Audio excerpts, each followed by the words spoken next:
पहले अपन ने जो सेक्शन स्टार्ट किया था वो कंप्लीट करते हैं। कल अपन ने जाते जाते 43B डिस्कस किया था। क्या था 43B? There are certain expenses which are allowed as deduction on payment basis. आप लोगों को कुछ खर्चे ऐसे हैं जो माइनस करने मिलेंगे कैसे? On payment basis. आप पे करोगे तो वो खर्चे आप माइनस कर सकते हो। अब due date of filing return या उसके पहले अगर आप एक्सपेंसेस पे कर दोगे तो इस साल माइनस करने मिलेंगे। ड्यू डेट के बाद पे करोगे तो जब पे हुआ तब आप माइनस कर सकते हो। अब इसमें हमने नोट नंबर 2 लिख लिया था, मेरा एक्सप्लेनेशन बाकी है नोट नंबर 2 पे। चलो मैं एक्सप्लेन करना स्टार्ट कर रहा हूं नोट नंबर 2, बाद में सारे सेक्शंस रिवाइज करवाता हूं, पहले 43B खत्म करते हैं। अब नोट नंबर 2 जो है ना, उसमें क्या दिया है?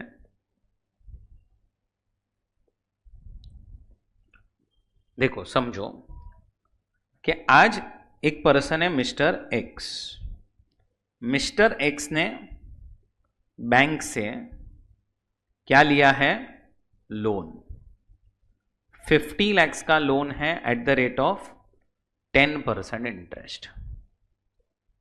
अब मिस्टर एक्स का जैसे ही एंड ऑफ ईयर नंबर 1 आया, मिस्टर एक्स को जो इंटरेस्ट पेएबल था ना, पेएबल जो बैंक को उसको इंटरेस्ट देना था वो था 5 लाख 10% के हिसाब से। लेकिन मिस्टर एक्स ने जो इंटरेस्ट का पेमेंट किया है, पेमेंट वो है 0। मतलब मिस्टर एक्स इंटरेस्ट पे नहीं कर पाया। किसको? बैंक को। तो अब तुम देखो तो कल मैंने जब आपको 43B पढ़ाया था तो 43B में एक पॉइंट क्या है कि आपको इंटरेस्ट माइनस करने मिलेगा जो बैंक को पे करोगे। कब? अगर आप ड्यू डेट के पहले पे कर दोगे तो। अभी इसका आउटस्टैंडिंग इंटरेस्ट ही है 5 लाख, अभी तक इसमें से कुछ पेमेंट नहीं हुआ, तो आपको डिडक्शन भी कितना मिलेगा? तो आपको डिडक्शन भी 0 ही मिलेगा। अरे मिलेगा ही नहीं ना, पीएनएल में डेबिट ही नहीं कर सकते हो, क्योंकि आपको इंटरेस्ट माइनस करने तभी मिलता है when it is paid before due date of filing return. मिलेगा ही नहीं इंटरेस्ट माइनस करने। अब ये ईयर खत्म हो चुका, अब आया end of year number 2। Year number 2 में क्या था? वापस से interest payable 5 lakh and interest paid again 0। तो आपको डिडक्शन वापस से कितना मिला? 0। नहीं मिल रहा है डिडक्शन, पे ही नहीं कर रहे हो आप।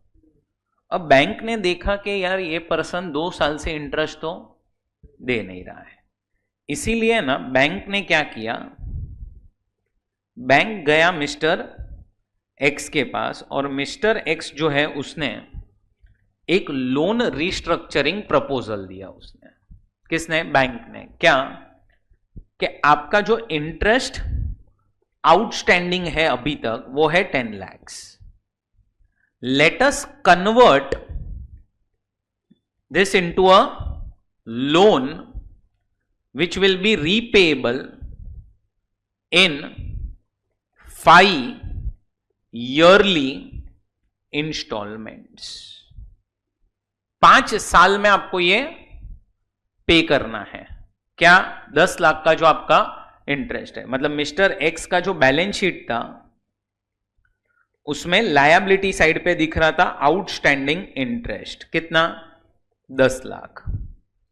अब उन्होंने क्या कर दिया है, आउटस्टैंडिंग इंटरेस्ट वर्ड हटा के उसको ऐसा लिख दिया है loan outstanding 10 lakh. Original loan तो जो था वो था ही कितना? 50 लाख का, बट ये जो इंटरेस्ट आउटस्टैंडिंग है अब उसका नया नाम आ चुका है लोन। कितना? 10 lakh.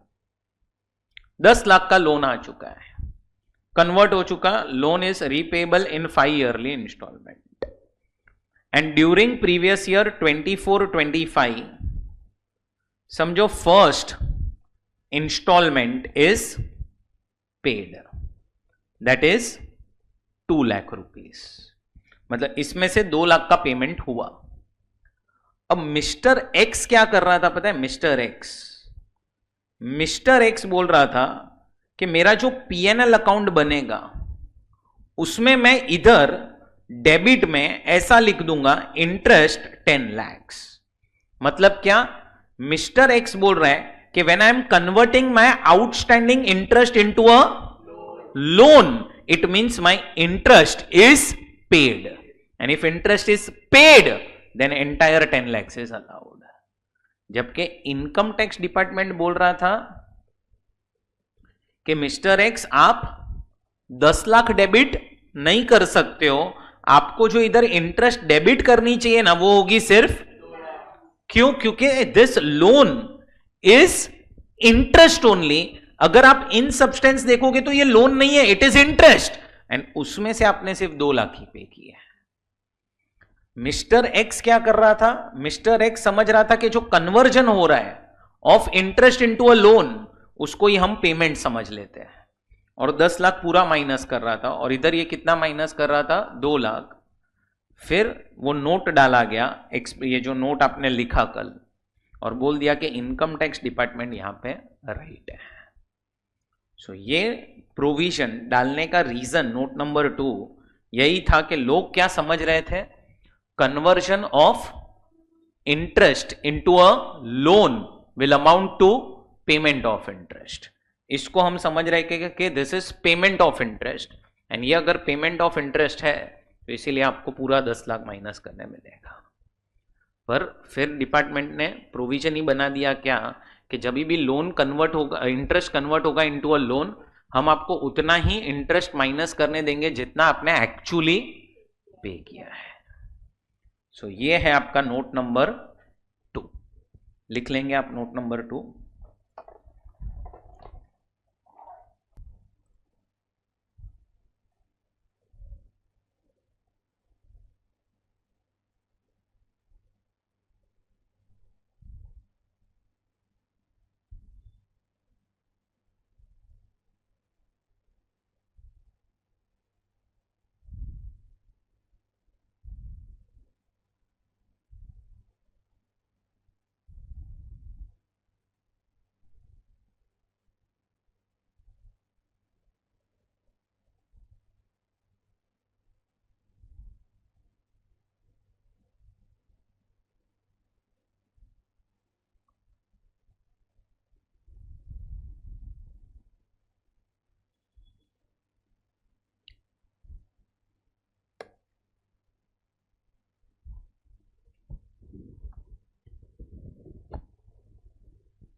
Done.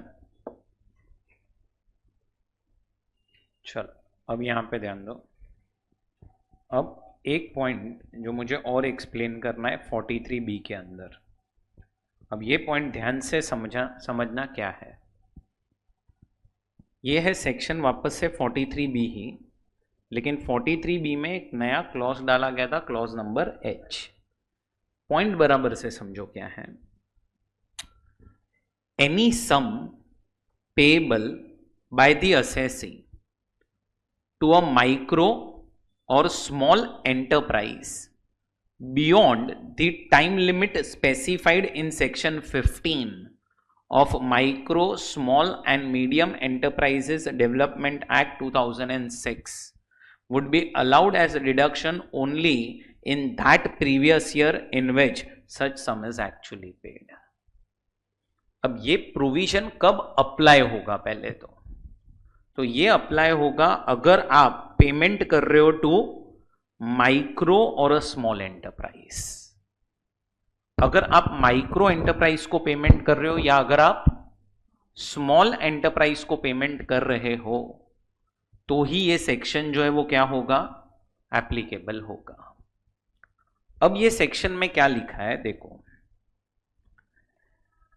Section number 15 of Micro, Small and Medium Enterprises Development Act 2006 mandates payment of goods or services to supplier. ये कौन सा सेक्शन है? 15 of MSME act. Being a micro और a small enterprise by an buyer on or before the date agreed upon between them in writing as per the return agreement, which cannot be more than 45 days from the date of acceptance or a deemed acceptance of goods or services. मतलब क्या? समझो आप एक micro enterprise हो या फिर अगर आप एक स्मॉल एंटरप्राइज हो. आप कौन हो देव? या तो एक माइक्रो एंटरप्राइज या तो स्मॉल एंटरप्राइज. मैंने आपसे कुछ गुड्स खरीदे या सर्विसेज ली, अपने बीच में अग्रीमेंट बना है, तो अग्रीमेंट में जितने दिन लिखे होंगे ना उतने ही दिन में मुझे आपको पेमेंट करना पड़ेगा. ऐसा कौन बोलता है? सेक्शन 15. अग्रीमेंट में मैं मैक्सिमम कितने दिन लिख सकता हूं? 45 days maximum. And in case अगर अग्रीमेंट नहीं है ना तो मुझे आपको पेमेंट करना पड़ेगा विद इन 15 डेज. आप कौन हो देव? माइक्रो एंटरप्राइज या स्मॉल? मैंने देव आपसे गुड्स परचेज किए या सर्विसेज ली, अब मुझे आपको क्या करना पड़ेगा? पेमेंट. अब मैं आपको पेमेंट कर रहा हूं, अगर अपने बीच में अग्रीमेंट बना है तो जितने दिन अग्रीमेंट में लिखे होंगे उतने दिन में पेमेंट करना पड़ेगा, और वो मैक्सिमम 45 डेज ही हो सकते हो. मतलब मैं अग्रीमेंट में 40 दिन लिख सकता हूं तो 40 दिन में पेमेंट करना है, मैक्सिमम 45 डेज. और अगर अग्रीमेंट नहीं है तो मुझे आपको पेमेंट. अब देखो प्रोविजन अब स्टार्ट हो रहा है 43B. If sum payable by assessee to micro और small enterprise is paid as per written agreement maximum within 45 days और within 15 days in case of no agreement, deduction can be claimed on accrual basis if mercantile method of accounting is followed by assessee. तो अब आपको, अगर आपने payment कब कर दिया, ये टाइम लिमिट के अंदर पेमेंट कर दिया, तो आपको डिडक्शन कब मिलेगा? तो आपको डिडक्शन मिलेगा जो सिस्टम, ये अपना जो अक्रूवल बेसिस असेसी फॉलो कर रहा है उसके हिसाब से. और अगर आपने पेमेंट उसके बाद किया तो जिस साल में पेमेंट हुआ उस साल में डिडक्शन. अब इधर है ना अपना वो रिटर्न फाइलिंग वाला कॉन्सेप्ट नहीं है, इधर 15 एंड 45 डेज है. आई गिव एन एग्जांपल तो आपको बहुत क्लैरिटी आ जाएगा. ये देखो, मिस्टर ए ने गुड्स परचेज किए from A and company, a micro enterprise. कब खरीदे जरा देखो? 1 मार्च में खरीदा है, मतलब एंट्री पास हो गई होगी मिस्टर ए के बुक्स में, purchases account debit to A and company. A and company कौन है? एक माइक्रो एंटरप्राइज. अब ये लोग क्या बोल रहे हैं कि माइक्रो एंटरप्राइज को जब भी आप पेमेंट करोगे ना हम तो ही आपको वो खर्चा माइनस करने देंगे. लेकिन अब देखो इन्होंने रिटर्न अग्रीमेंट बनाया है और अग्रीमेंट में डेट क्या डाल दी है? 5/4. मतलब मिस्टर ए ने ए एंड कंपनी को बोला है कि मैं आपको 5/4 को पेमेंट करूंगा, मतलब वो डेट या उसके पहले. अब मैं क्या बोल रहा हूं, समझो उसने 2/4 को पेमेंट किया. तुम्हें समझ में आ रहा है? जब 2/4 को पेमेंट हुआ है तो पेमेंट है ना, पेमेंट हो रहा है इन 25-26. नेक्स्ट ईयर हो गया ना, अप्रैल, मतलब ईयर चेंज हो गया बराबर. जबकि ये खर्चा ड्यू हुआ था इन 24-25 और ये खर्चे का पेमेंट हुआ है इन 25-26. बट क्या 45 डेज का जो टाइम लिमिट, 45 डेज तो मैक्स टाइम लिमिट था, 5-4 का जो टाइम लिमिट है उसके पहले हो चुका है ना, तो ये खर्चा हम आपको तो भी 24-25 में ही माइनस करने देंगे. फिर भले ही आपने पेमेंट नेक्स्ट ईयर किया है, बट अगर आपने ये वाली डेट फॉलो नहीं की, 20/4 को पेमेंट किया, तो अब हम कब माइनस करने देंगे? 25-26, जब पेमेंट होगा तब. आ रहा है समझ में? मतलब यहां पे भी प्रोविजन है कि पेमेंट बेसिस पे ही देंगे, बट इधर रिटर्न फाइलिंग की ड्यू डेट नहीं देखनी है अपने को. And meaning of micro and small enterprise क्या है? मीनिंग जरा देखो. माइक्रो एंटरप्राइज का मतलब ऐसी एंटरप्राइज जिसमें investment in plant and machinery और इक्विपमेंट इज लेस देन और equal to 1 crore and turnover is less than or equal to 5 crore. And what is small enterprise? 10 crore and 50 crore, एक जीरो ऐड कर देना है. समझा? अब मुझे आप लोगों को है ना इसके ऊपर एक मस्त एमसीक्यू इंस्टीट्यूट ने दिया था, मुझे देखना पड़ेगा कौन सा एमसीक्यू है, मुझे वो एमसीक्यू करवाना है.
ये एग्जाम्पल भी लिखना है।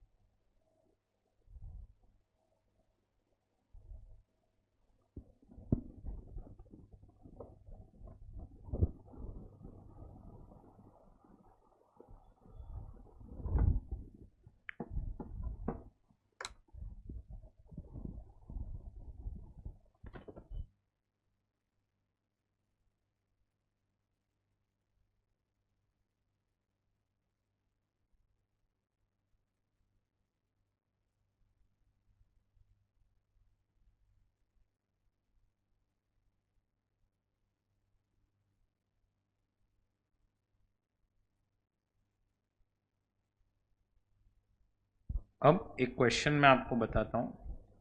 बस ये क्वेश्चन में ऐसा समझना कि प्रीवियस ईयर जो है ना, प्रीवियस ईयर वो 23, 24 है।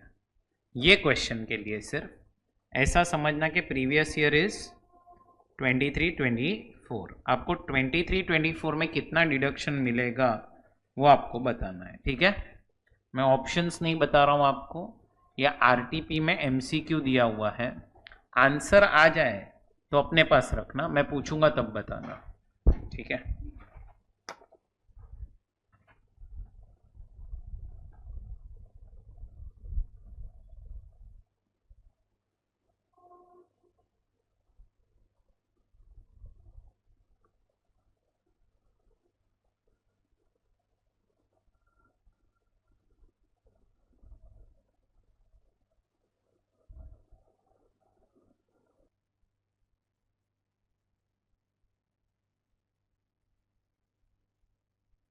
ना आ रहा है आंसर 5 lakhs। हाँ 5 lakhs ही आ रहा है आपका भी। और कोई 5 जूम पे आर्यन ने आंसर दिया है 8। आर्यन का आंसर आ रहा है 8 lakhs। ओके, पहले तो ये 5 lakhs मिलेगा इस साल, बराबर, क्योंकि ये तो भले ही पेमेंट 30 दिन के बाद हुआ है, बट क्या ही फर्क पड़ता है ना, पेमेंट तो करंट ईयर में ही हो गया ना। तो जिस अगर पेमेंट डेट के बाद होता है तो कब मिलता है डिडक्शन, जिस साल में पेमेंट करते हो। पेमेंट हो गया 23, 24 में, तो ये तो मिलेगा इसी साल। ये वाला जो है 7 लाख, उसका पेमेंट अग्रीमेंट नहीं था तो 15 दिन में होना चाहिए था, 15 दिन के बाद हुआ, तो जब पेमेंट हुआ तब, मतलब 24, 25। और ये वाला है ना, ये वाला पॉइंट, ये पॉइंट पे वो वाला प्रोविजन अप्लाई ही नहीं होता है। तो ये 8 लाख तो बाय डिफॉल्ट मिल ही जाएगा। क्यों? क्योंकि ये मर्केंटाइल सिस्टम फॉलो कर रहा है। तो ये 8 लाख मिलेगा प्लस ये 5 लाख मिलेगा, टोटल आपको 13 लाख का डिडक्शन मिलेगा। क्योंकि इसके लिए फिर आपको 43B अप्लाई नहीं करना है, इसके लिए तो फिर जो system of accounting assessee follow कर रहा है वो अप्लाई करना है। समझा कि नहीं? आपने जो प्रोविजन लिखा बराबर से देखो, उसमें लिखा है क्या कि provision applies to micro and small enterprise. Clear? So ये याद रखना, इसका आंसर 13 लाख है, 13। Provision is not applicable to medium enterprise, वो ध्यान में रखना। चलो अब यहां पे ध्यान दो। अब पहला सेक्शन कौन सा हमने डिस्कस किया था? क्या था ये? Charging section. 29 क्या था? फॉर्मेट। 30 में 4 खर्चे दिए थे, rent, rates and taxes, repairs and insurance for building. 31 में repairs and insurance for plant and machinery and furniture. फिर उसके बाद 32 में डेप्रीसिएशन। 35 में साइंटिफिक रिसर्च पे खर्चा। 35 AD specified business. 35 DDA voluntary retirement compensation, जिसका डिडक्शन आपको मिलता है इन 5 इक्वल इंस्टॉलमेंट्स जब से आप पेमेंट करोगे।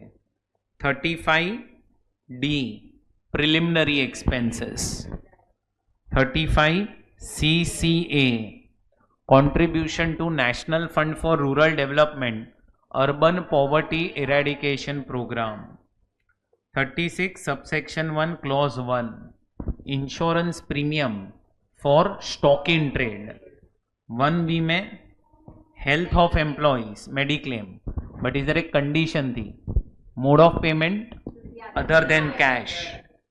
36(1)(2) bonus and commission which is subject to 43B।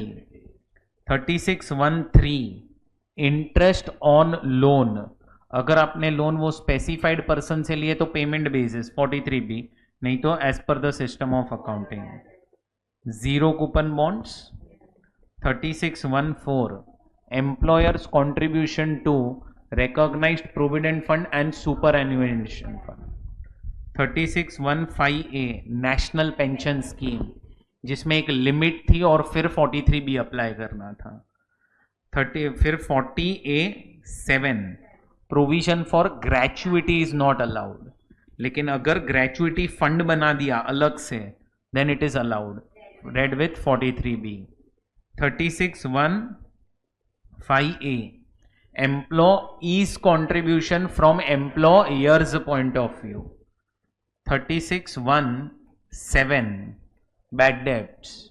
36(1)(9) family planning। 36(1)(15) and 16 CTT, STT and CTT। 37(1) general deduction. अब उसके बाद कल हमने पढ़ा था 40A no TDS no deduction. अगर आप पेमेंट करोगे और उस पेमेंट पे आपने TDS काटा नहीं या काट के गवर्नमेंट को दिया नहीं, तो पता है वो खर्चा माइनस करने नहीं मिलेगा।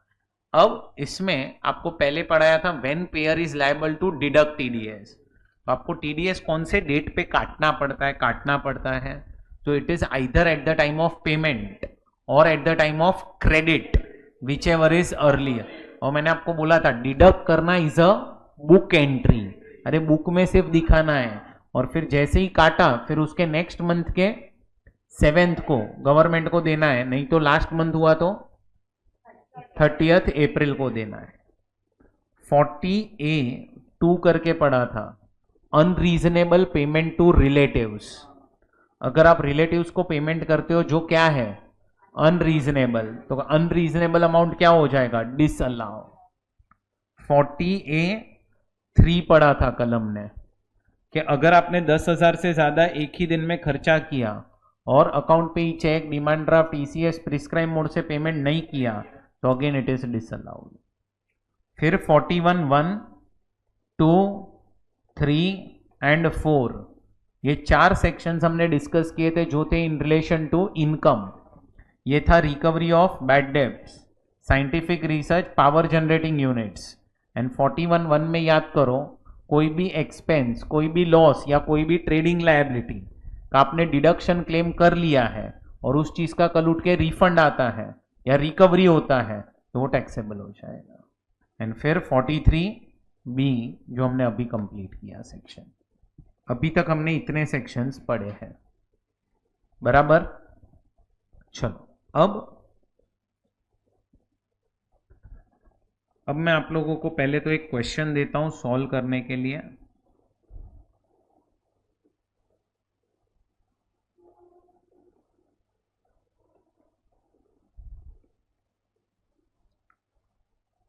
पेज नंबर 6.17 पे क्वेश्चन है, क्वेश्चन नंबर 15। ये जो है ना, इसमें सिर्फ करेक्शन करना है। 2 लाख ऊपर जाएगा डिप्रीसिएशन के सामने, 5 लाख नेट प्रॉफिट के सामने आएगा। अब सुनो, पहले मैं आपको कुछ चीजें समझाता हूं। ये क्वेश्चन में आपको एक P&L अकाउंट दिया है, नीचे आप लोगों को कुछ एडजस्टमेंट्स दी है। पहली चीज सॉल्यूशन नहीं देखना। सॉल्यूशन देखोगे तो तुम्हारा दिमाग ही काम नहीं करेगा, क्योंकि अलग है सॉल्यूशन। इस सम के दो आंसर्स हैं, मुझे चाहिए एक आंसर आप लोग दो, दूसरा मैं एक्सप्लेन करूंगा, क्योंकि वो कॉन्सेप्ट आपको पता नहीं है। अब ऐसे सम्स को कैसे सॉल्व करना है, तो पहले तो है ना, कभी भी स्टार्टिंग पॉइंट याद है ना, अपना नेट प्रॉफिट होता है। अब है ना, आप डेबिट साइड से गो थ्रू करो हर एक आइटम को लेके, कि क्या ये चीज पीएनएल के डेबिट में आनी चाहिए कि नहीं आनी चाहिए, पहले वो सोचो। फर्स्ट स्टेप नंबर 1, डेबिट में जो खर्चे लिखे हैं क्या वो बराबर है कि नहीं। फिर क्रेडिट साइड पे आओ कि क्या यहां पे जो सब लिखा है क्या वो बराबर है कि नहीं। Step 1 debit side, step 2 credit side, और उसके बाद एक एक एडजस्टमेंट का इफेक्ट देना है। स्टेप 1, 2 एंड 3 के हिसाब से चलना है अपने को, बराबर। मुझे चाहिए कि तुम ये सम तुम्हारे हिसाब से पहले एक बार सॉल्व करो, फिर मैं डिस्कस करूंगा। पहले शांति से स्टार्ट टू एंड क्वेश्चन पढ़ना, और फिर तुम सॉल्व करना स्टार्ट करो। चलो स्टार्ट।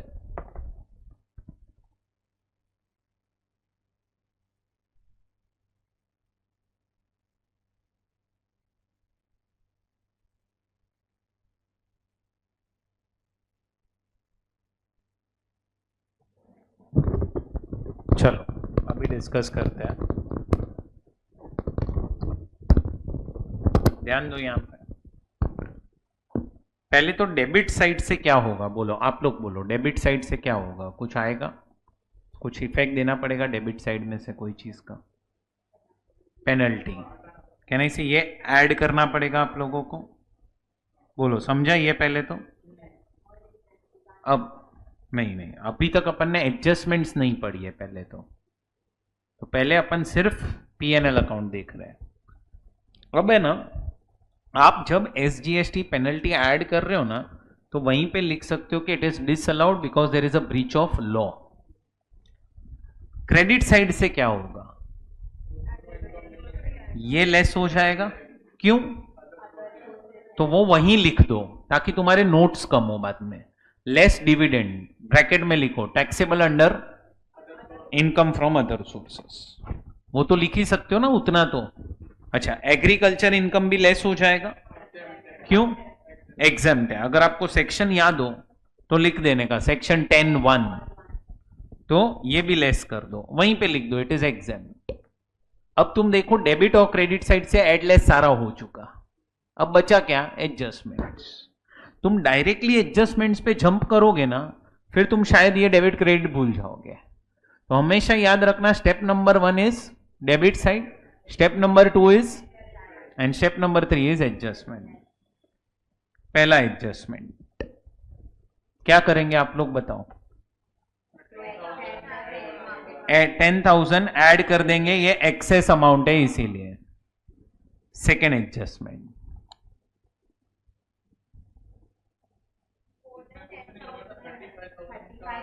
इसमें लिमिट 35,000 था, कल ही पढ़ाया था, तो इसका कोई इफेक्ट देने की जरूरत नहीं है, नो इफेक्ट।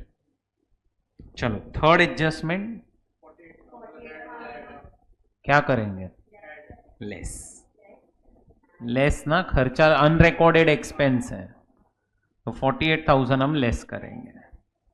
बैंक से आपने लोन ली थी मशीन खरीदने के लिए, अब क्या किया तुमने, बैंक से लोन लेके 20,000 पे कर दिया है, बैलेंस नवंबर में भरा है कितना टोटल इंटरेस्ट, 60, तो इसका मतलब 40,000 कहीं से ऐड बैक कर देंगे, क्यों, 43B। 43B क्या बोलता है, बैंक से अगर तुम लोन लोगे तो इंटरेस्ट हम तुम्हें माइनस करने देंगे, अगर आपने ड्यू डेट के पहले पे कर दिया है तो, ड्यू डेट के बाद पे किया है तो जिस साल में पे किया उस साल।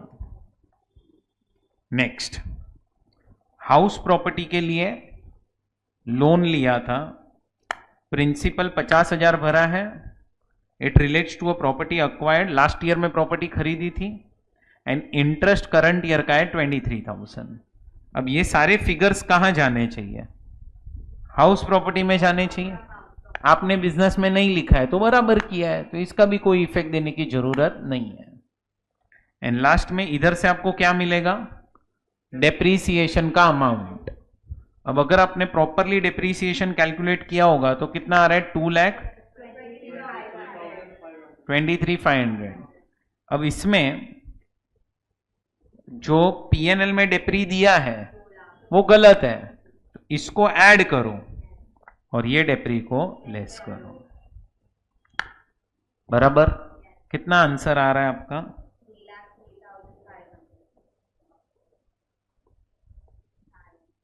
तो अभी जो ऐड लेस करवाया उतना करके फिर शायद कैसे बोल रहे हो आप? करो बराबर से कैलकुलेट, अब जो मैंने ऐड लेस बताया वो करो।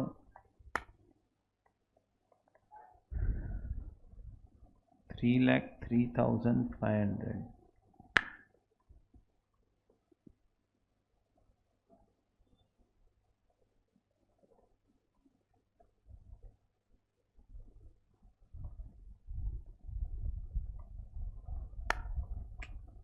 अपने कुछ तो एडलेस में गलती की है, एक बार एडलेस में। हाँ, 288,500।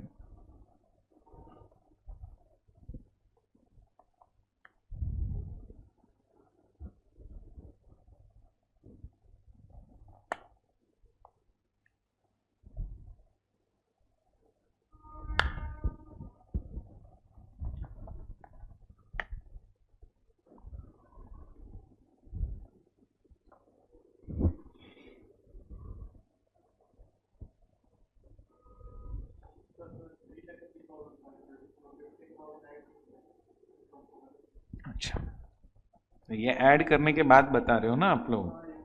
नहीं, मैं बिजनेस इनकम पूछ रहा हूँ आप लोगों से। बराबर, ये बिजनेस एंड प्रोफेशन में जाना चाहिए, अदर सोर्स में 15,000 आना चाहिए। अब 2-3 पॉइंट्स बराबर से सुनते जाना। ये जो 23,000 है वो कहाँ जाएगा? हाउस प्रॉपर्टी में डिडक्शन मिलता। तो अब है ना, मेरे को एक चीज क्या सिखानी है ये सब में, जो इंटरेस्ट ऑन लोन है, लोन हाउस प्रॉपर्टी का, एसओपी का, सम में लिखा है हम डिफॉल्ट स्कीम में है, इसीलिए कहने से आपका आंसर निल हो जाएगा। बट अगर आप ऑप्शनल स्कीम में होते ना तो आप लोगों को -23,000 मिलता। ये पहली चीज जो आपको ध्यान में रखनी है। एसओपी में 30 तो मिलेगा ही कभी भी, और 2 लाख 4 कंडीशन सेटिस्फाई होके मिलता है।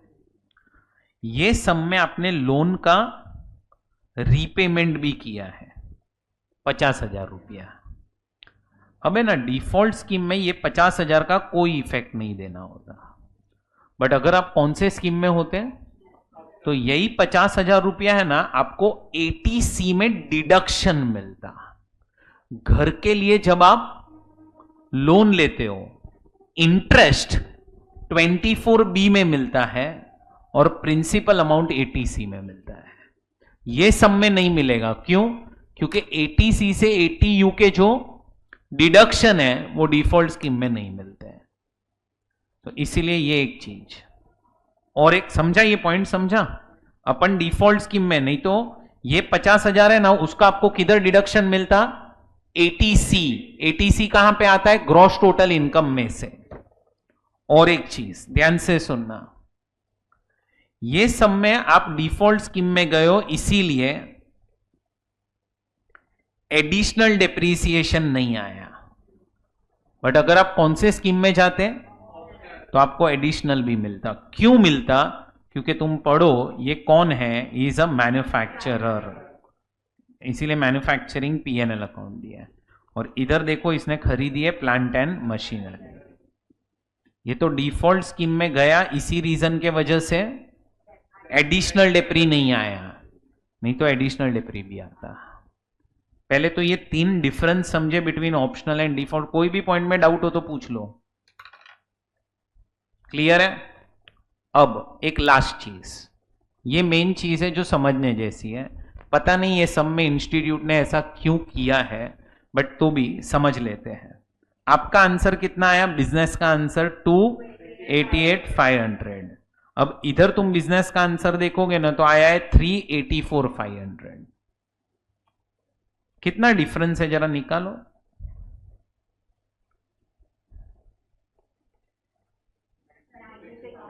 96,000 का डिफरेंस है। कैसे आया ये डिफरेंस पता है? 96, ये जो 4,000 रुपया अपन ने सैलरी पे की है ना, कितना है वो? 48। अपन ने क्या किया था? 48 लेस किया था, लेस इन लोगों ने ऐड किया है। तुम्हें समझना क्या है, ऐड क्यों किया। होना क्या चाहिए? लेस।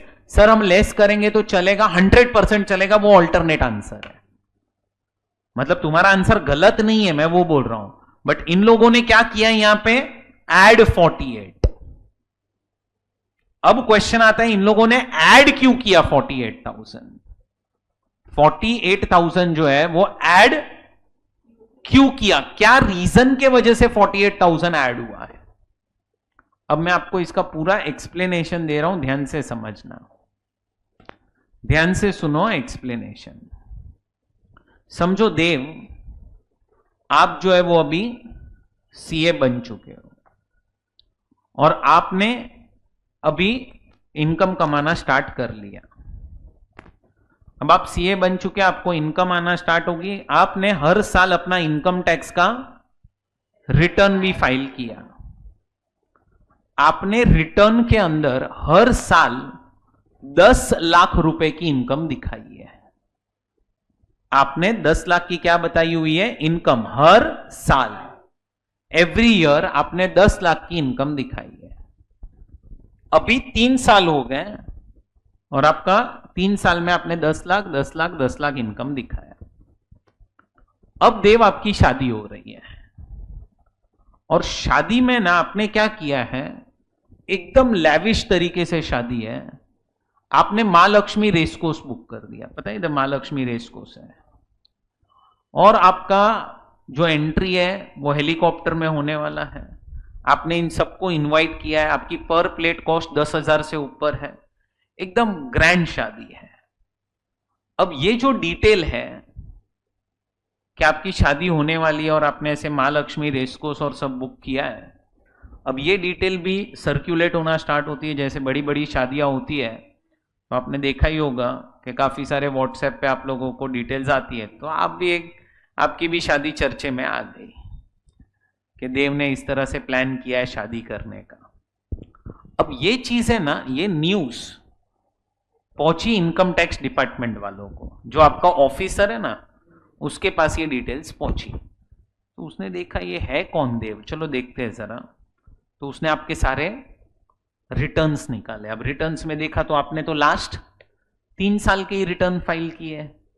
3 साल के रिटर्न देखे तो बोला यार ये तो 10 लाख 10 लाख 10 लाख कमा रहा है। अभी कोई पर्सन अगर 10 लाख 10 लाख 10 लाख कमा रहा है तो टोटल कितना कमाया आपने? 30 लाख रुपया 3 साल में। साला मां लक्ष्मी रेसकोर्स में कैसे शादी कर रहा है? डाउट तो आएगा ही कि पैसा आया कहां से इतना। तो अब है ना, इनकम टैक्स डिपार्टमेंट के पास एक पावर है कि वो लोग कोई भी फंक्शन, सेरेमनी या इवेंट के अंदर जा सकते हैं। ये उनके पास क्या है? पावर। सो वो लोग पहुंच गए शादी में आपकी, बट एक रूल है वहां पे कि कभी भी फंक्शन, सेरेमनी और इवेंट चल रहा होगा ना, उसको वो लोग डिस्टर्ब नहीं करते हैं। मतलब जो भी चीजें उनको पूछनी है वो सब पूछेंगे कब? जैसे ही फंक्शन, सेरेमनी या इवेंट खत्म हो जाएगा। तो तभी आपके फेरे चल रहे थे,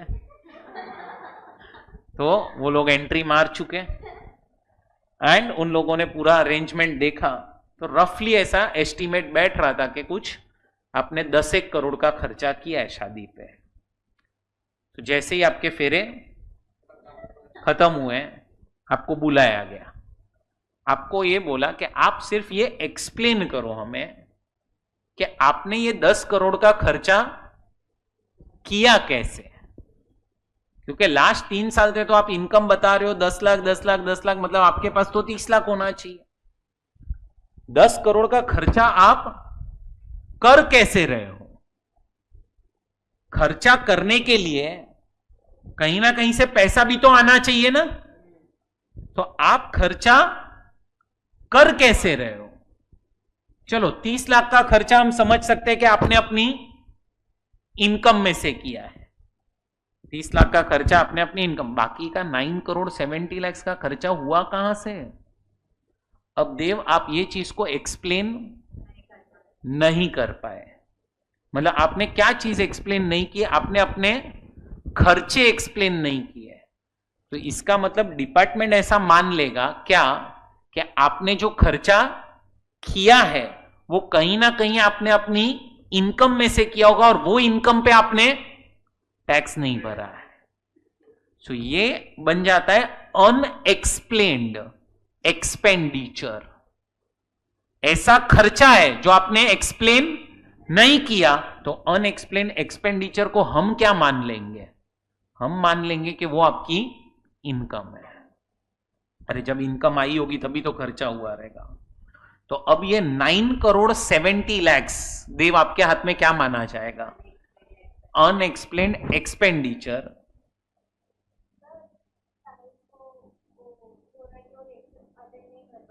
हाँ तो उसको बोलो वीडियो ऑन करे तो कर पाएगा ना अटेंड। तो अनएक्सप्लेन्ड एक्सपेंडिचर जो है क्या? अनएक्सप्लेन्ड एक्सपेंडिचर 9 करोड़ 70 लाख हो चुका, और वही 9 करोड़ 70 लाख के ऊपर अब देव आपको क्या लग जाएगा? टैक्स। मैं सिखा रहा हूं ना, रुकना भाई। अब इसमें आपको जो बेसिक टैक्स लगता है, बेसिक टैक्स वो है 60%। कितना परसेंट है बेसिक टैक्स? 60% basic tax. और फिर आपको कंपल्सरी सरचार्ज लगेगा 25%। 25% किसका 25%? तो सरचार्ज हमेशा लगता है ऑन बेसिक टैक्स, तो इसका मतलब इसका 25%, मतलब 15% सरचार्ज। टोटल हो गया 75%। एंड फिर लगेगा हेल्थ एंड एजुकेशन से 4%। बेसिक टैक्स प्लस सरचार्ज का 4% 3% आएगा। अरे 75% का 4%, 78% आपको टैक्स लगेगा, प्लस पेनल्टी अलग से। कुछ समझ रहा है? मतलब आपकी बैंड बच जाएगी यहां पे। 78% टैक्स, मतलब तुम खुद सोचो, इतने स्ट्रिक्ट प्रोविजंस बनाने ही पड़ेंगे, नहीं तो लोग चोरी करते रहेंगे। उनको अगर पता है कि कल उठ के 30% ही लगने वाला है टैक्स, तो वो लोग ऐसा सोचेंगे अभी टैक्स भरे, इससे जब बाद में भर देंगे अगर पकड़े गए तो इसीलिए ऐसे प्रोविजंस हैं। अब समझा? पहले पूरा कॉन्सेप्ट समझा। अब ये सब में इन लोगों ने अचानक से ऐसा अज्यूम कर लिया कि दिस 48,000 इज अनएक्सप्लेन्ड एक्सपेंडिचर, और इसीलिए उसके ऊपर टैक्स लगना चाहिए। टैक्स लगना चाहिए इसीलिए हम इनकम में ऐड कर रहे हैं। अब ये अजम्पशन क्यों लिया उसके पीछे कोई मेरे को रीजन मत पूछो। मैं होता तो डायरेक्टली बोल देता it is unrecorded expense, you subtract from P&L account और reduce from your profit. But यहां पे उन्होंने ये अज्यूम किया है, ये देखो ना, अजम्पशन लिखा ही है, और इसीलिए 48 इन्होंने क्या कर दिया? Add, considering this is unexplained expenditure. And अगर ये अनएक्सप्लेन्ड एक्सपेंडिचर है तो हम ऐड कर रहे हैं, इस पे टैक्स आना चाहिए। बट क्या आप लोग माइनस करोगे तो चलेगा? चलेगा, क्योंकि नीचे ऑल्टरनेट व्यू में उन्होंने वो भी लिखा है। कुछ समझा कि नहीं समझा? और इसीलिए अपना डिफरेंस 48 एंड 48 96,000 आया। अपन ने 48 लेस किया, इन्होंने 48 ऐड किया, डबल इफेक्ट हो गया। क्लियर हुआ? अब इसी तरह से समझो आपके पास कोई अनएक्सप्लेन्ड इन्वेस्टमेंट्स मिलती है। मतलब क्या? कि for example income tax department को पता चला कि आपके पास कोई असेट्स है, 10 करोड़ के असेट्स मिले आपके पास। अब इनकम टैक्स डिपार्टमेंट ने देखा तो आप लास्ट 3 साल से 30 लाख इनकम दिखा रहे हो, तो पूछेंगे ना कि 10 करोड़ के असेट्स आए कहां से? अरे भाई इन्वेस्ट तभी कर पाएगा जब तूने इनकम का कमाया होगा। वापस से अगर आप एक्सप्लेन नहीं कर पाए तो it is unexplained investments, unexplained expenditure, unexplained investments पे टैक्स कितना? 78 टोटल। अब है ना क्वेश्चन आ चुका है इसके ऊपर एमसीक्यू, ये चीज के ऊपर एमसीक्यू आया है। कभी कभी आपको क्वेश्चन में बेसिक टैक्स पूछा है, कभी कभी आपको टोटल टैक्स पूछा है। तो be very very very careful when you read MCQ. Required part देखना क्या पूछा है, बेसिक टैक्स पूछा है, टोटल टैक्स पूछा है, क्या पूछा है वो बराबर से पढ़ना। अभी ये जो अनएक्सप्लेन्ड इन्वेस्टमेंट या अनएक्सप्लेन्ड एक्सपेंडिचर का जो कॉन्सेप्ट है, मैं बुक में नहीं लिखा रहा हूं, अदर सोर्स चैप्टर में मैंने उसके ऊपर नोट दिया है, तो फिर अभी लिख के मतलब नहीं है, बट मैंने आपको एक्सप्लेन पूरा कर दिया अभी कि what is unexplained expenditure. Understood? Example समझा आप लोगों को? हाँ, आप फाइनल में जब आओगे ना, फाइनल सीए में, तो वहां पे भी आपको ये सिखाया जाएगा कि मैंने आपको बोला ना कि फंक्शन, सेरेमनी या इवेंट में लोग जा सकते हैं, तो ऐसे सब रूल्स है वहां पे। केस लॉस तो है, बट ये तो सेक्शन है 133 ए करके सेक्शन है, सर्वे करके प्रोविजंस है। 133 ए सब सेक्शन 5 करके उसमें लिखा है कि एनी पर्सन, मतलब income tax officer, they can visit any function, ceremony और event for the purpose of asking questions to the assessee. तो उनको क्वेश्चंस पूछने के लिए वो लोग जा सकते हैं। समझा? तो ये पहले तो डिफरेंसेस, अगर सम में ऑप्शनल स्कीम पूछा होता तो क्या होता, एंड डिफॉल्ट स्कीम पूछा है तो क्या है, ये मैंने आपको डिफरेंसेस बता दिए। और ये एक नया कॉन्सेप्ट पढ़ाया है, ये मैं अभी लिखा नहीं रहा हूं क्योंकि ये मैंने अदर सोर्स में लिखा है, कवर किया है। तो मैं ये समझा ये वाला पार्ट। हाँ, जब भी आप लोन लेते हो बैंक से, तो आपको प्रिंसिपल अमाउंट एटीसी में डिडक्शन मिलता है और इंटरेस्ट अमाउंट इधर मिलता है 24B में। क्लियर? आपको अगर ये डिफरेंसेस कहीं पे लिखने हो तो सिर्फ लिख सकते हो, ताकि क्या है कि कल उठ के सेम सम अगर ऑप्शनल में पूछा तो आपको पता होना चाहिए। और अच्छा, same question I think May 24 में पूछा था, सेम क्वेश्चन, थोड़े बहुत एडजस्टमेंट्स इधर उधर किए थे।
चलो, अब मैं एक छोटा सा सेक्शन करवाता हूं।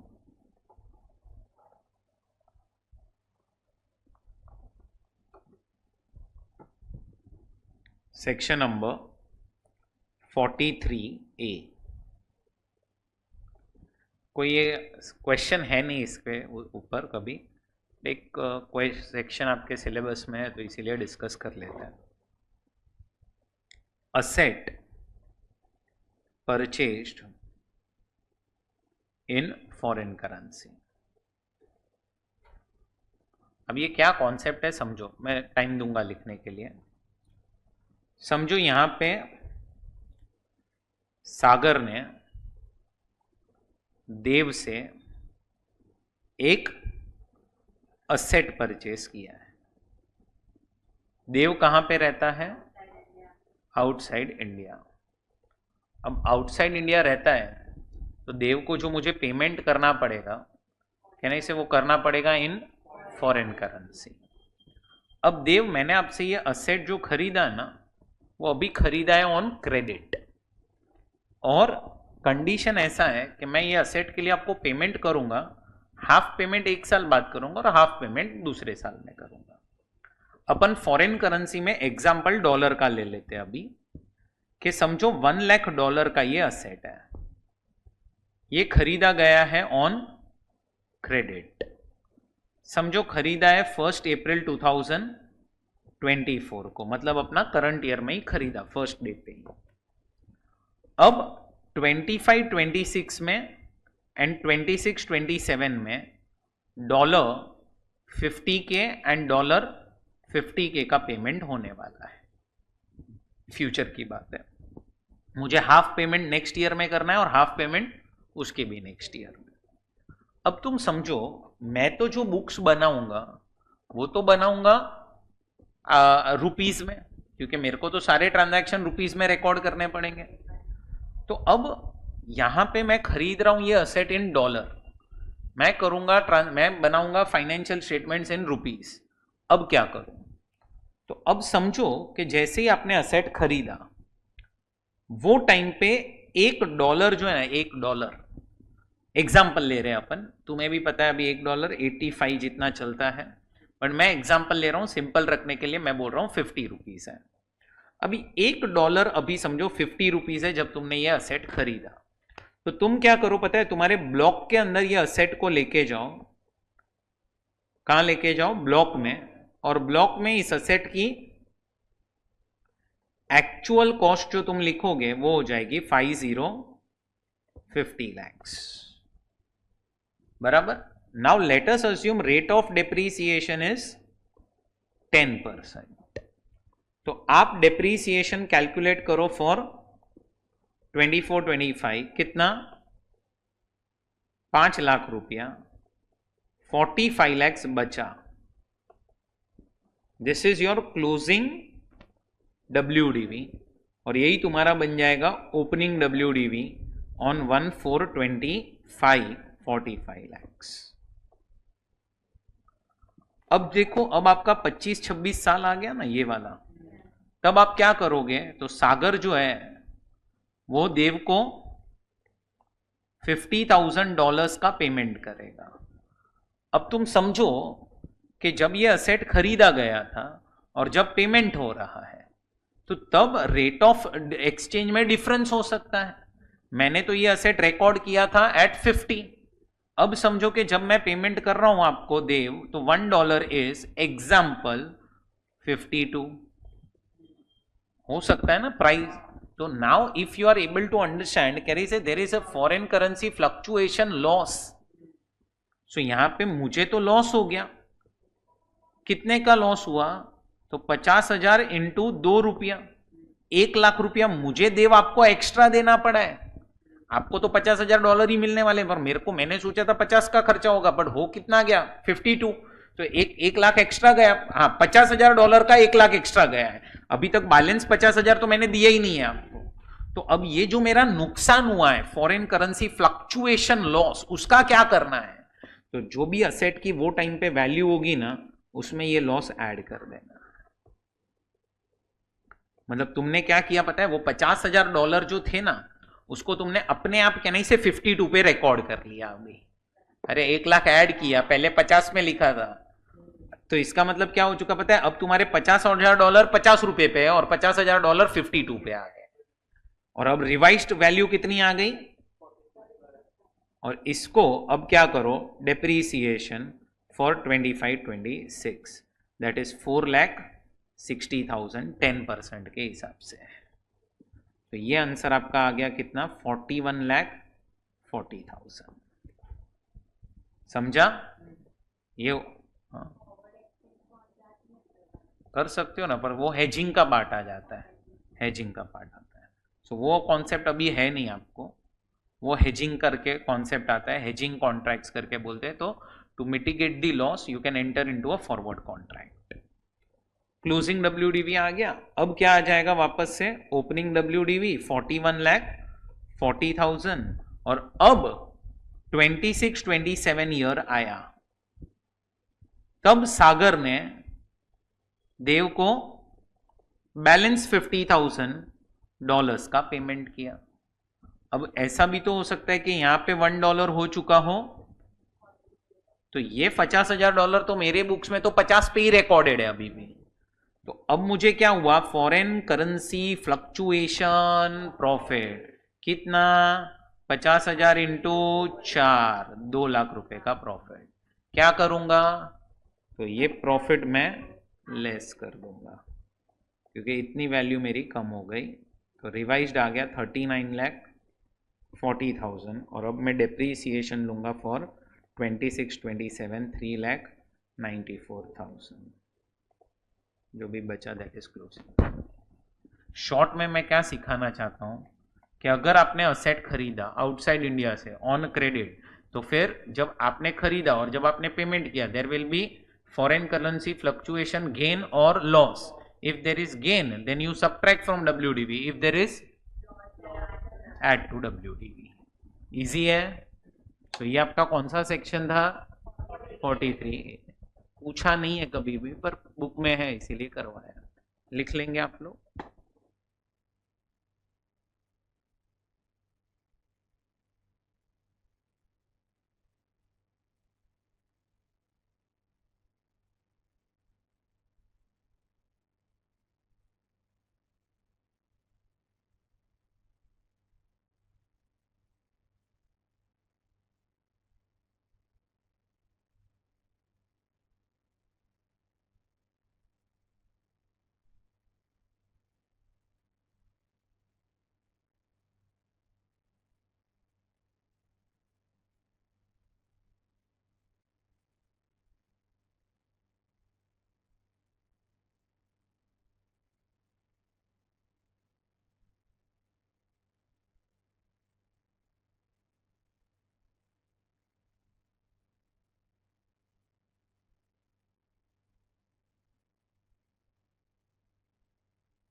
आर्यन आज क्यों आया नहीं तू लेक्चर,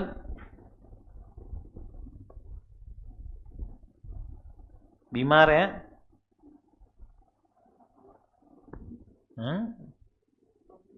फर्स्ट लेक्चर बैठा था ये जूम पे, सो रहा था। हाँ बोल रहा है।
हो गया। अब एक बड़ा क्वेश्चन देता हूं तुम्हें सॉल्व करने के लिए, बहुत एडजस्टमेंट्स है उसमें। चलो,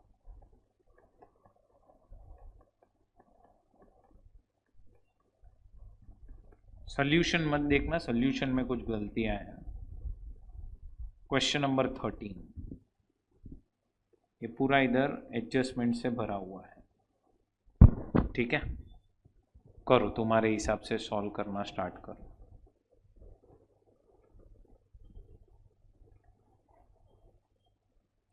इधर से फर्नीचर का जो WDV है ना, उसको 2024 करना, पेज नंबर 6.13 पे, 1 अप्रैल 24, ठीक है। चलो करो सॉल्व। याद रखना अपना approach, debit side, credit side and then adjustments.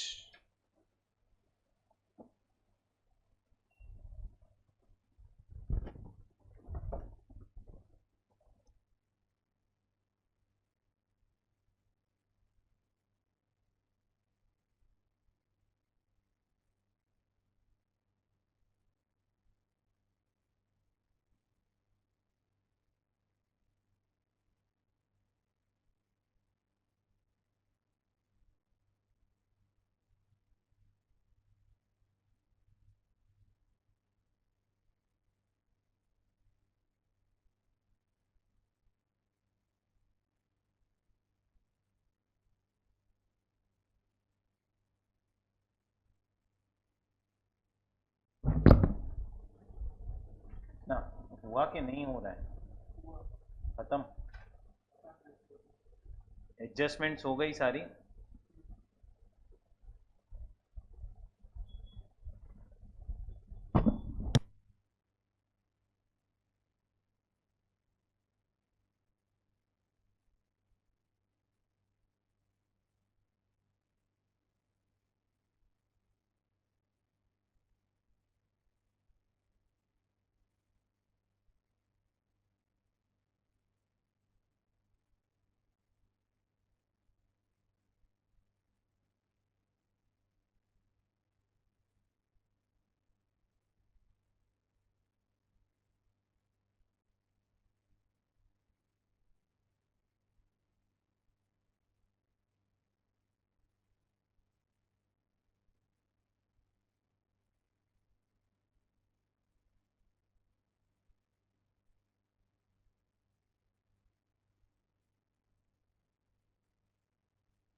चलो करें डिस्कस।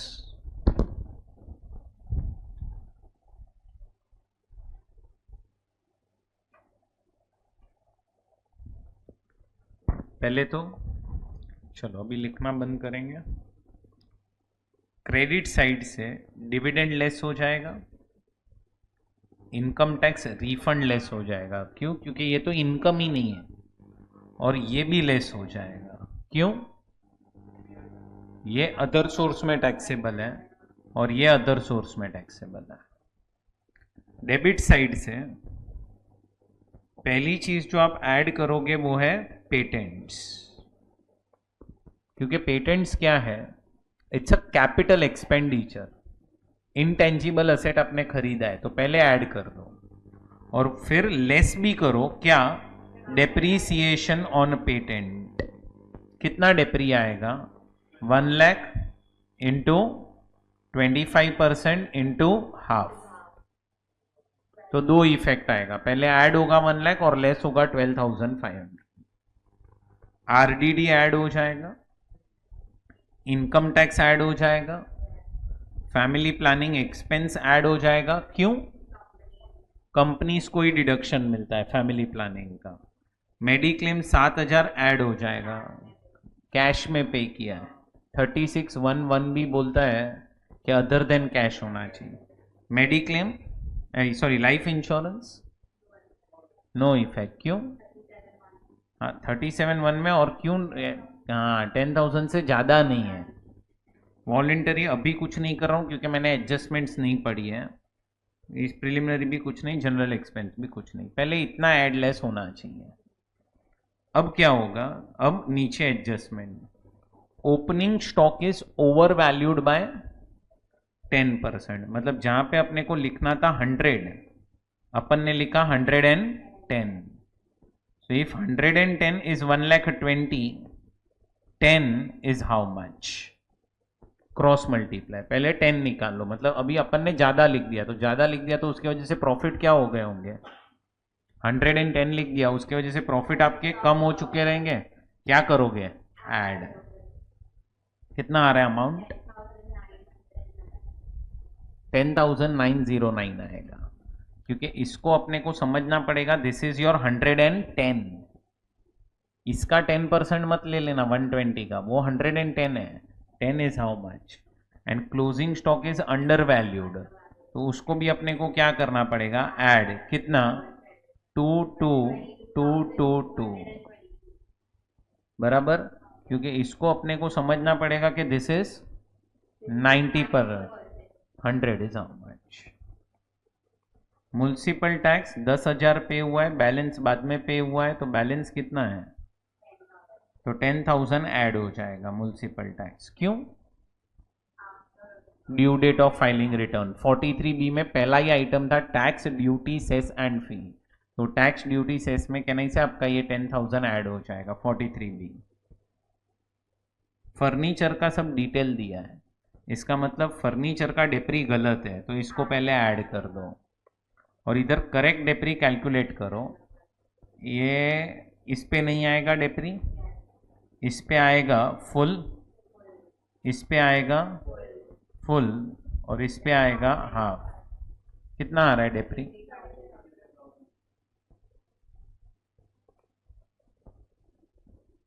33,000 यहाँ से लेस हो जाएगा, बराबर। सो इधर डेप्री ऐड हुआ और वो लेस हो गया। मोटर कार पे डेप्रीसिएशन 6 लाख वैल्यू है, इंटू 15% इंटू 75%, हाफ वाफ नहीं होगा मोटर कार। क्यों हाफ नहीं होगा, आपने यूज तो अभी से करना स्टार्ट किया है, तो हाफ क्यों नहीं होगा, लेस देन 180 डेज यूज हुआ है ना, हाँ, अक्वायर जिस साल में होना चाहिए अगर उसी साल में यूज होता फॉर लेस देन 180 डेज तो हाफ होता है, मतलब दो कंडीशन है, purchase during the year and used for less than 180 days, समझा ना। 15% रेट है और 75% क्यों लिया, कितना आ रहा है अमाउंट डेप्री का, तो वो लेस करो और ये डेप्री ऐड कर दो। प्लांट एंड मशीनरी की भी डिटेल दी है तो ये डेप्री ऐड कर दो और यहाँ से डेप्री कैलकुलेट करो, इस पे नहीं आएगा, इस पे भी नहीं आएगा, इस पे और इस पे आएगा फुल। कितना आ रहा है अमाउंट, तो उसको लेस कर देना। टोटल प्रिलिमिनरी एक्सपेंसेस 40 है, अपन ने इधर लिखा भी 40 है, अब अपन ने पे ही करंट ईयर में 40 किया है, तो आपको डिडक्शन कितना मिलता है 5 इक्वल इंस्टॉलमेंट। तो इसका मतलब आपने इधर ज़्यादा लिख दिया है, आपको लिखना चाहिए था सिर्फ 8,000, आपने लिख दिया है 40, तो 32,000 32,000 ऐड कर दो। समझा ना आपको ये? एंड आपका जो लास्ट है प्रिलिमिनरी एक्सपेंसेस 1 लाख है टोटल, आपने 1 लाख पूरा का पूरा पीएनएल में डेबिट भी कर दिया, तो वो भी तो गलत किया आपने। 1 लाख को पहले कंपेयर करो विथ लिमिट, लिमिट कितनी आएगी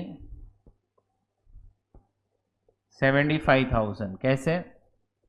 इसका 5%, विच एवर इज लोअर 75 मिलना चाहिए, डिवाइड बाय 5, 15,000 मिलना चाहिए आपको, आपने कितना माइनस कर दिया 1 लाख, इसका मतलब 85,000 ऐड है।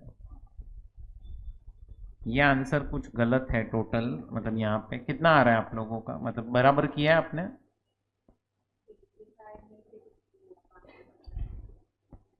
हाँ तो अमाउंट बताना ना मेरे को बाद में।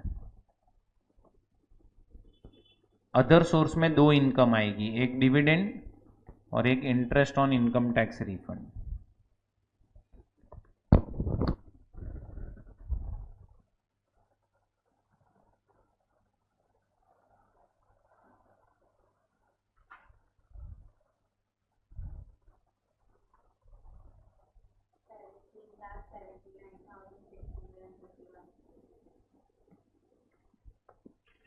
चेक कर लीजिए।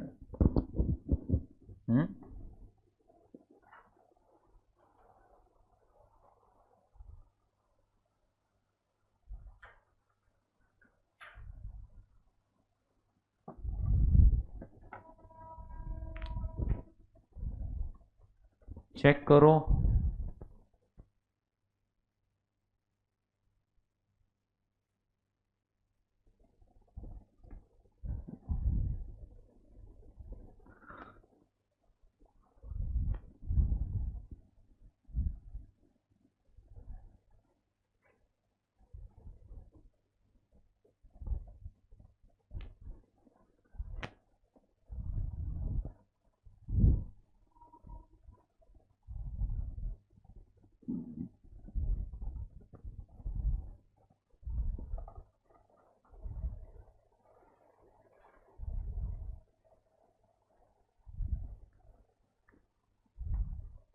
समझा आप लोगों को? कुछ डाउट हो तो पूछो। अदर सोर्स में समझा 33 कैसे आया? एक डिविडेंड इनकम आई और एक interest on income tax refund 30 और 3,000।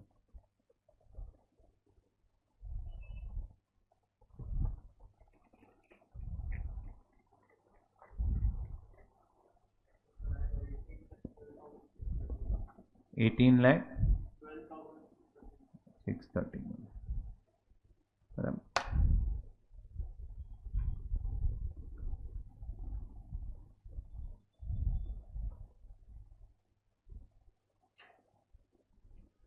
कुछ डाउट हो तो पूछो।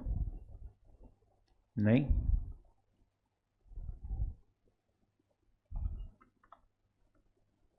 चलो ये क्वेश्चन नंबर 7 है, पेज नंबर 6.28 पे करेंगे आप लोग सॉल्व। इसमें मैं आपको एक चीज बता देता हूं, इधर देखो क्या लिखा है, इनकम फ्रॉम यूटीआई। यूटीआई का फुल फॉर्म है यूनिट ट्रस्ट ऑफ इंडिया। सुना है unit trust of India? This company was a first company जो म्यूचुअल फंड का कॉन्सेप्ट लेके आई थी। म्यूचुअल फंड पता है क्या होता है? म्यूचुअल फंड कलेक्टिव इन्वेस्टमेंट होता है इनटू स्टॉक मार्केट। तो this company was the first company. अब म्यूचुअल फंड में ना, जैसे आप किसी कंपनी में पैसा इन्वेस्ट करते हो तो आपको वो कंपनी कैसे शेयर्स देती है, शेयर्स। म्यूचुअल फंड कंपनी आपको बदले में यूनिट्स देती है। जैसे आप शेयर्स का बाइंग सेलिंग कर सकते हो ना, वैसे ही आप यूनिट्स का भी बाइंग सेलिंग कर सकते हो। जैसे शेयर्स पे आपको डिविडेंड मिलता है, वैसे ही यूनिट्स पे भी आपको डिविडेंड मिलता है, बट हम वर्ड डिविडेंड यूज नहीं करते हैं, हम वर्ड बोलते हैं इनकम। समझा मैंने क्या बोला? तो it is similar to your shares only, बस फर्क क्या है, उधर हम बोलते हैं यूनिट्स।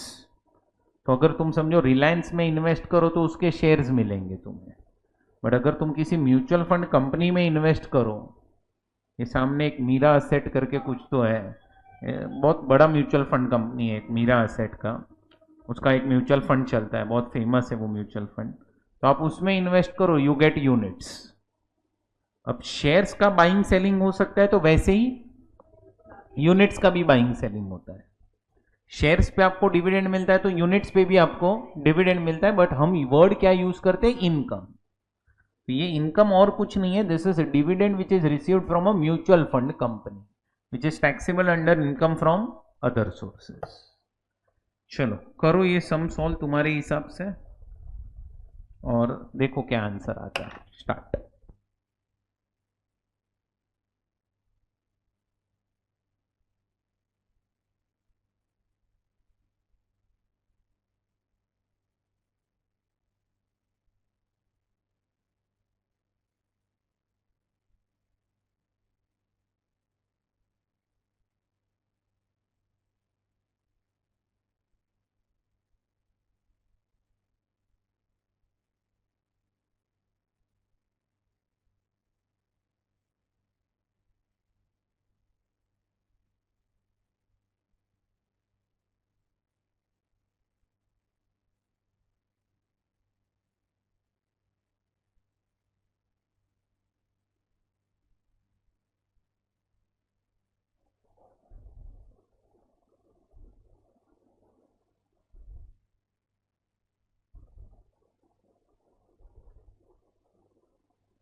आ गया आंसर। डेबिट साइड से पहले क्या करोगे बोलो? ये ऐड कर दोगे, ये ऐड कर दोगे, ये ऐड करोगे, और क्रेडिट साइड से ये लेस करोगे, डिविडेंड लेस करोगे, जीएसटी पेनल्टी लेस करोगे, क्योंकि वो इनकम, वो एक्सपेंस नहीं था कभी भी पहले आपके लिए। अब ओपनिंग स्टॉक को ओवर वैल्यू किया है, क्या करोगे?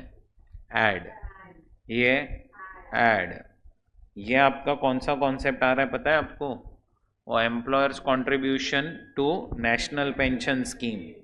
अब ये जो एम्प्लॉयर्स का कंट्रीब्यूशन है 1,70,000 बैलेंस इज डिपॉजिटेड, तो इसमें याद है वो 14% का लिमिट आ गया है, अमेंडमेंट था मैंने आपको बोला था, तो उसका इफेक्ट देना पड़ेगा।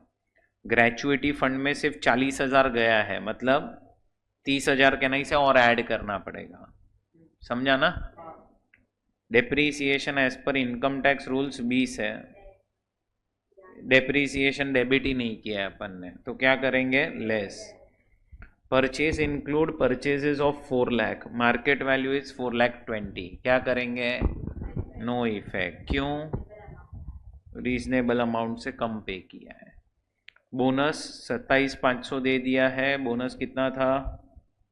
30, तो 2,500 ऐड करोगे, और एम्प्लॉइज कंट्रीब्यूशन जो डिपॉजिट हुआ है वो सिर्फ 250 हुआ है, ये एंट्री को हमने पीएनएल में रिकॉर्ड नहीं किया। अब 3 लाख जब मिला था वो रिकॉर्ड हुआ है, पेमेंट की एंट्री रिकॉर्ड नहीं हुई, बट पेमेंट आप डेबिट तभी कर सकते हो when it is deposited on और before due date of fund, not filing return. तो फंड की ड्यू डेट के पहले कितना गया है? 2.5 लाख, तो आप तो 2,50,000 क्या करना पड़ेगा? लेस करना पड़ेगा। समझा ना आपको? ये आपका बिजनेस इनकम आ रहा है ये प्रॉपर। अदर सोर्स में ये आएगा और ये टोटल। अच्छा, एक और चीज अगर तुम्हें लिखनी हो तो माइनस डोनेशन आएगा पॉलिटिकल पार्टी को, डोनेशन सेक्शन नंबर 80 GGC करके आएगा। कितना था अमाउंट? 30,000। ये 30,000 लेस हो जाएगा, बैलेंस आंसर आ गया। समझा? बोलो। एनपीएस में कैसा होता है कि जो एम्प्लॉयर का कंट्रीब्यूशन होता है ना, उसको अपन कंपेयर करते हैं with 14% of basic salary plus dearness allowance in term, which ever is lower, इतना आपको डिडक्शन मिलेगा। पर इसके ऊपर फिर लगाना पड़ेगा 43B, क्योंकि आपको डिडक्शन कब मिलेगा? अगर आप due date of filing return या उसके पहले पे कर दोगे तो, बट मैक्सिमम आपको 14% ही मिलेगा। समझा?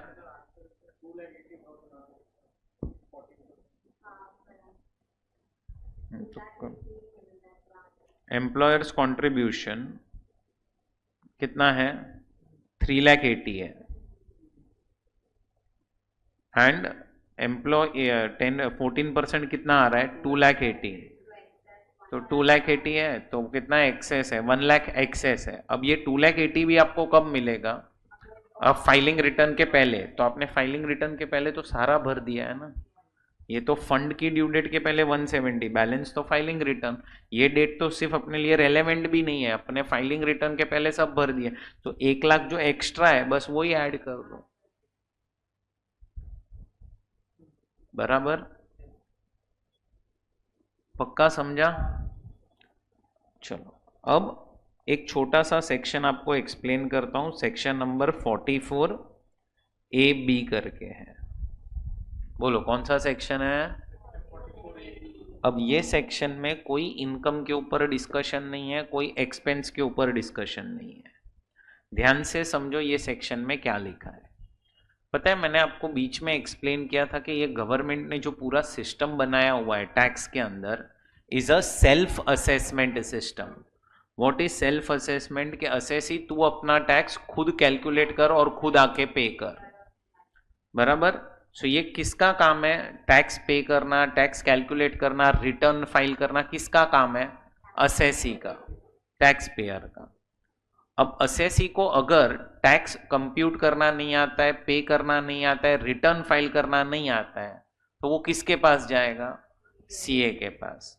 बट क्या कोई सीए के पास जाना कंपलसरी है? नहीं। बट अब ध्यान से सुनना, ये सेक्शन अगर एप्लीकेबल हुआ तो आपको कंपलसरी सीए के पास जाना ही पड़ेगा। फिर आपको पता भी होगा ना रिटर्न कैसे फाइल होता है, टैक्स कैसे कैलकुलेट होता है, टैक्स का पेमेंट किस तरह से होता है, ये सब आपको आता भी होगा तो भी कोई फर्क नहीं पड़ता। आपको ये सेक्शन अप्लाई होने पे सीए के पास कंपलसरी जाना ही पड़ेगा। ये सेक्शन क्या बोल रहा है ध्यान से समझो कि अगर एक पर्सन है जो बिजनेस कर रहा है, बिजनेस, या फिर आप चेक करो कि वो पर्सन प्रोफेशन में एंगेज है क्या।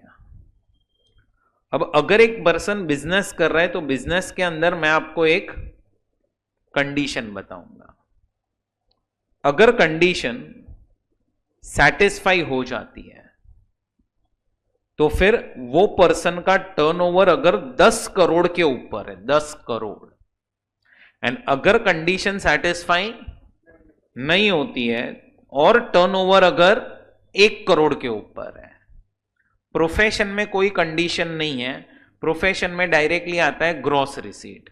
अगर किसी की भी ग्रॉस रिसीट्स 50 लाख के ऊपर है, वापस से मैं बिजनेस कर रहा हूं तो मेरे को क्या चेक करना है? एक कंडीशन अगर सेटिस्फाई हुई और मेरा टर्नओवर 10 करोड़ के ऊपर है, और कंडीशन अगर सेटिस्फाई नहीं हुई और मेरा टर्नओवर 1 करोड़ के ऊपर है, या फिर मैं प्रोफेशन में एंगेज हूं और मेरी ग्रॉस रिसीट्स अगर ये सब कंडीशन सेटिस्फाई हो गई, मतलब ये ग्रॉस रिसीट एंड टर्नओवर ये लिमिट क्रॉस कर चुका, तो फिर ये पर्सन को उसके बुक्स ऑफ अकाउंट्स जो है वो लेके जाने पड़ेंगे प्रैक्टिसिंग सीए के पास। किसके पास लेके जाने पड़ेंगे? प्रैक्टिसिंग सीए के पास। एक चार्टर्ड अकाउंटेंट के पास बुक्स लेके जाने पड़ेंगे। चार्टर्ड अकाउंटेंट क्या करेगा? तो चार्टर्ड अकाउंटेंट आपकी बुक्स का ऑडिट करेगा, और इस ऑडिट को हम बोलते हैं टैक्स ऑडिट। बोलो क्या बोलते हैं? Tax audit. और ये बदले में क्या इशू करेगा आपको? तो ऑडिट रिपोर्ट इशू करेगा। क्या इशू करेगा? Audit report. प्रैक्टिसिंग सीए क्या करता है पता है? जब आप बुक्स लेके जाते हो ना उसके पास, तो वो देखता है कि क्या आपने सारे सेक्शंस बराबर से फॉलो किए हैं कि नहीं। आज समझो सेक्शन नंबर वो टीडीएस का पढ़ाया था, तो क्या आपने टीडीएस बराबर से काटा है? क्या आपने टीडीएस काट के गवर्नमेंट को बराबर से दिया है? ये सारी चीजें का चेक करने का काम किसका है? सीए का। और गवर्नमेंट क्या बोलता है? अगर तुम्हारा ये ग्रॉस रिसीट 10 करोड़ के ऊपर है, या टर्नओवर 1 करोड़ के ऊपर है, या ग्रॉस रिसीट 50 लाख के ऊपर है, तुम बड़े असेसी हो। बड़े असेसी हो तो चोरी होने के चांसेस भी ज्यादा है। तो इसीलिए हमें क्या चाहिए? तुम्हारा रिटर्न एक सीए से ही फाइल करवाओ, क्योंकि हमें तुम पे भरोसा नहीं है। हमें भरोसा किस पे है? सीए पे भरोसा है। सो हमें भरोसा सीए पे है कि सीए जो है वो चोरी नहीं करेगा। सो इसीलिए आपको एक बुक्स ऑफ अकाउंट्स लेके जानी पड़ेगी किसके पास? सीए के पास। और सीए क्या इशू करेगा आपको? Audit report. अब ध्यान से समझो। सो अगर एक पर्सन है जो क्या कर रहा है? बिजनेस में एक कंडीशन सिखाऊंगा, वो सेटिस्फाई हो गई कंडीशन, तो आपको सीए के पास तभी जाना है जब आपका टर्नओवर 10 करोड़ के ऊपर हो, और कंडीशन सेटिस्फाई नहीं हुई तो 1 करोड़ के ऊपर। प्रोफेशन है तो ग्रॉस रिसीट्स 50 लाख के ऊपर। तो आप जाओ एक प्रैक्टिसिंग सीए के पास, वो आपको क्या देगा? Audit report. अब ध्यान से सुनो, अगर आपको ऑडिट के प्रोविजंस एप्लीकेबल हो गए, तो आपका जो ड्यू डेट होगा, due date of filing income tax return, normally आपका ड्यू डेट क्या होता था रिटर्न फाइल करने? 31 जुलाई। अब आप थोड़े से बड़े असेसी हो गए हो, तो आपके लिए डेट हो जाएगा 31 अक्टूबर डेट हो जाएगी आपके लिए। एंड आपका जो ड्यू डेट होगा ना, due date of audit report, मतलब ऑडिट रिपोर्ट सीए से आने के बाद आपको डिपार्टमेंट को भी देनी पड़ेगी इनकम टैक्स। तो वो ऑडिट रिपोर्ट कब सबमिट करनी है? 1 month prior to furnishing, 1 month prior to due date of filing return, मतलब 1 महीना पहले क्या देना है आपको? ऑडिट रिपोर्ट 1 महीना पहले, मतलब समझ में आता है 30 सितंबर को देना है। एंड अगर तुमने ऑडिट नहीं करवाया तो हम तुम्हें क्या लगाएंगे? 0.5% ऑफ टर्नओवर और 1,50,000 विच एवर इज लोअर, इतना हम आपको पेनल्टी लगाएंगे अगर आपको ऑडिट एप्लीकेबल है और आपने नहीं करवाया तो। अच्छा, अब अपने को क्या पढ़ना बाकी रह गया इधर से? तो अपने को कंडीशन देखनी है वो बिजनेस के केस में क्या है। अब देखो बिजनेस के केस में कंडीशन क्या है? तो कंडीशन है ऐसे तो 2 और बीच में वर्ड है एंड, मतलब दोनों कंडीशन अगर, तो आपको सीए के पास कब जाना पड़ेगा? जब आपका टर्नओवर, क्या है कंडीशन? ध्यान से सुनो, आपका cash bearer cheque and crossed cheque से जो भी इनफ्लोज आ रहे हैं आपको, वो होने चाहिए लेस देन और equal to 5% of total inflow.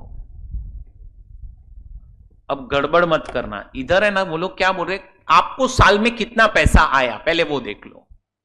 That is your total inflow. अब सुनो, मैंने गुड्स बेचे, पैसा आया, दैट इज इनफ्लो। मैंने कहीं से लोन ली, दैट इज ऑल्सो इनफ्लो। मैंने शेयर्स इशू किए और किसी ने सब्सक्राइब किए, वो शेयर्स परचेज किए, that is also inflow. Inflow में सारे इनफ्लोज लेने हैं तुम लोगों को, सेल्स नहीं देखना है अपने को। सिर्फ जितना पैसा आपको साल में मिला है वो टोटल इनफ्लो हो गया। अब उसमें से देखो कि आपको कितना cash bearer cheque and cross cheque से मिला है। अगर आपको cash bearer cheque and cross cheque से जो पैसा आया है वो है लेस देन और इक्वल टू टोटल इनफ्लो, उसके साथ साथ cash bearer cheque and crossed cheque से जो भी आउटफ्लो है वो होना चाहिए लेस देन और equal to 5% of total outflow. Now when I say outflow, इसका मतलब सिर्फ खर्चे नहीं है, खर्चे तो आ ही गए आउटफ्लो में, किसी को आपने लोन दिया, दैट इज ऑल्सो आउटफ्लो। सारे पैसे जो आपके हाथ से गए उसमें से cash bearer cheque and cross cheque में लेस देन और इक्वल टू 5%। तुम थोड़ा सा भी दिमाग चलाओगे ना, कैसे प्रोविजन गवर्नमेंट बनाती है वो देखो। अगर आपका टोटल इनफ्लो का 5% ही कैश बेरर चेक और क्रॉस चेक है, या टोटल आउटफ्लो का 5% ही कैश बेरर चेक या क्रॉस चेक है, इसका मतलब आपका कैश का यूज कम है। हाँ, व्हाइट में ज्यादा यूज करो, मतलब बैंकिंग ट्रांजैक्शन ज्यादा है। तो गवर्नमेंट क्या बोल रहा है, जिसका बैंकिंग ट्रांजैक्शन ज्यादा है, जिसका कैश का यूज कम है, मतलब उधर चोरी होने के चांसेस भी कम है। और इसीलिए वो लोग बोल रहे हैं आप सीए के पास तभी जाना जब आपका टर्नओवर 10 करोड़ के ऊपर हो। नहीं तो बाकी के लोग आप सीए के पास चले जाना जैसे ही आपका टर्नओवर 1 करोड़ के ऊपर, मतलब if this condition is not satisfied ना, तो आपको सीए के पास तभी जाना पड़ेगा, क्योंकि जैसे ही आपका टर्नओवर 1 करोड़ के ऊपर, क्योंकि अब गवर्नमेंट बोलता है हमें तुम पे भरोसा नहीं है। तो अब ये वाला अगर सेक्शन एप्लीकेबल हुआ ना, तो इट इज कंपल्सरी कि सीए के पास जाना ही पड़ेगा। ये सेक्शन के वक्त एक मैंने और एक सेक्शन करवाया था 35 AD स्पेसिफाइड बिजनेस, उसमें पता है लिखाया था ऑडिट इज कंपल्सरी। तब आपने मुझे डाउट पूछा था, तो तभी भी आपको सीए के पास जाना पड़ता है जब आप 35 AD में जाते हो। 35 AD में ये सब नहीं चेक करना है, 35 AD में तो बाय डिफॉल्ट जाना ही है, बाकी सब बिजनेस इसमें ये चेक करके जाना है। अच्छा, अगर तुम्हारा ये टर्नओवर ये सब क्रॉस नहीं करता, क्या आप खुद का रिटर्न खुद भी फाइल कर सकते हो? यस। कोई ऑडिट करवाने की जरूरत है? नो। पर लोगों को टैक्स लॉज नहीं पता, लोगों को रिटर्न फाइल करना नहीं आता, इसीलिए लोग क्या करते हैं, सीए के पास जाते ही है, भले ही ये कंडीशन टर्नओवर वाली सेटिस्फाई ना हो तो भी। अब क्लैरिटी मिला तुम्हें क्या कर रहे हैं अपन यहां पे, पक्का? सो ये आपका एक सेक्शन कंप्लीट हो गया, कौन सा? 44AB tax audit. चलो लिख लेंगे आप लोग।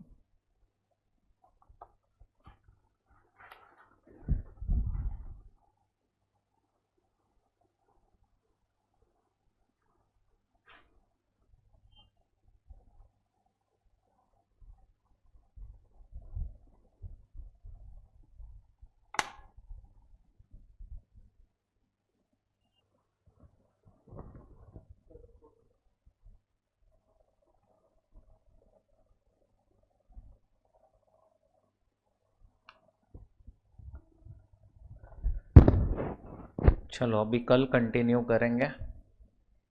Bye bye.